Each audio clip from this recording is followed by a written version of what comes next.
Pada video kali ini, kita akan mempelajari tentang menulis teks laporan hasil observasi. Mengenal teks laporan hasil observasi. Observasi adalah tindakan mengamati berbagai peristiwa, keadaan, dan benda-benda di sekitar secara cermat. Laporan hasil observasi atau LHO adalah tulisan yang dibuat berdasarkan hasil pengamatan yang memaparkan fakta-fakta secara objektif.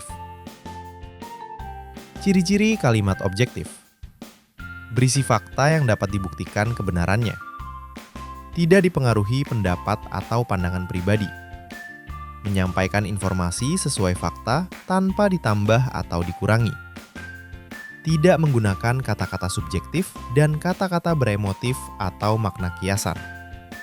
Kalimat subjektif adalah kalimat yang dipengaruhi pendapat pribadi penulis dan menggunakan bahasa emotif. Mengenal topik dan gagasan utama. Topik adalah pokok pembicaraan dalam teks. Gagasan utama adalah ide pokok yang mendasari suatu paragraf. Cara menemukan topik sebagai berikut. Ajukan pertanyaan tentang isi tulisan. Perhatikan judul teks. Perhatikan hal yang dibahas dalam paragraf pertama dan terakhir. Amati kata-kata yang paling sering muncul. Amati peristiwa yang paling sering dibahas. Amati petunjuk gambar. Menemukan data dalam teks laporan hasil observasi. Data. Data adalah sekumpulan informasi berguna yang diperoleh dari lapangan dan dapat digunakan sebagai bahan penelitian. Jenis data. Data terbagi menjadi dua, yaitu data kuantitatif atau berbentuk angka. Contoh, bus yang dimiliki Transkota berjumlah 45 buah. Data kualitatif atau data tidak berbentuk angka. Contoh, pemilik perusahaan Transkota bernama Irwan Jaya. Fakta. Fakta adalah hal atau peristiwa yang benar-benar terjadi dan dapat dilihat serta dirasakan oleh setiap orang. Fakta mengandung data, baik kuantitatif maupun kualitatif. Struktur teks laporan hasil observasi. Menurut Anderson, struktur teks laporan hasil observasi terdiri atas 3 bagian. 1. Pembuka atau definisi umum. Pembuka yaitu pengenalan mengenai objek yang diamati, terletak di awal teks. 2.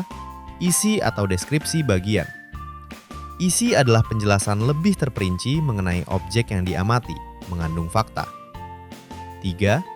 Penutup atau simpulan. Penutup adalah kesimpulan tentang objek yang diamati. Paragraf, deskripsi, dan eksposisi. 1. Paragraf deskripsi. Paragraf deskripsi adalah paragraf yang menggambarkan suatu hal dengan terperinci dan detail, seperti dapat dilihat, didengar, dicium, diraba, dan dirasakan. Contoh, tepat di depan peserta didik berseragam SMP itu, seorang ibu lain duduk sembari memangku anak balitanya. Tidak jauh dari ibu itu, duduk seorang laki-laki penyandang disabilitas atau difabel dengan kruk yang disandarkan pada kursi. 2. Paragraf eksposisi. Paragraf eksposisi adalah paragraf yang memaparkan informasi, maksud, dan tujuan tertentu agar pembaca memperoleh tambahan pengetahuan. Contoh, bendi pertama kali ditemukan oleh sarjana Hindia Belanda bernama Charles Theodor Dillman. Di beberapa daerah lain di Indonesia, bendi dikenal dengan sebutan delman, sesuai dengan nama penemunya. Tanda baca dan penulisan kata berbahasa asing dan daerah. 1. Tanda baca. Tanda titik digunakan untuk mengakhiri kalimat. Contoh, bus itu penuh penumpang. Tanda koma digunakan untuk memerinci 3 unsur atau lebih dalam satu kalimat.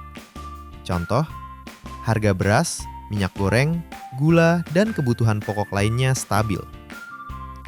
Tanda titik 2 digunakan di akhir pernyataan lengkap yang langsung diikuti perincian. Contoh, kami memerlukan alat tulis, pena, pensil, penghapus, dan peruncing. Tanda titik koma digunakan sebagai pengganti kata penghubung yang menunjukkan hubungan setara dalam sebuah kalimat. Contoh, hari masih pagi, penumpang masih sepi. 2. Tata cara penulisan kata dari bahasa daerah dan bahasa asing. Penulisan kata dari bahasa daerah dan bahasa asing. Kata dari bahasa daerah dan bahasa asing yang belum diserap ke dalam bahasa Indonesia ditulis dengan huruf miring. Contoh, karupuak-kuah dari bahasa daerah. Sedangkan selfie, sunset, seafood dari bahasa asing. Menulis teks laporan hasil observasi. Langkah-langkah menulis laporan hasil observasi. 1. Temukan topik dan tujuan. Amati lingkungan sekitar. Misalnya, kendaraan ke sekolah, angkot, transportasi sungai, transportasi antar pulau, atau peserta didik yang bersepeda ke sekolah. 2. Lakukan observasi. Amati objek secara langsung untuk menemukan informasi yang dibutuhkan. 3. Catat data penting. Rekam semua data yang ditemukan agar tidak ada yang tertinggal. Gunakan lembar observasi untuk mencatat data secara langsung, bukan dari desas-desus atau isu. Semua data harus dapat dibuktikan kebenarannya. 4. Masukkan data ke dalam tulisan. Susun menjadi teks laporan dengan struktur yang tepat. Paragraf pertama, pembuka atau definisi umum.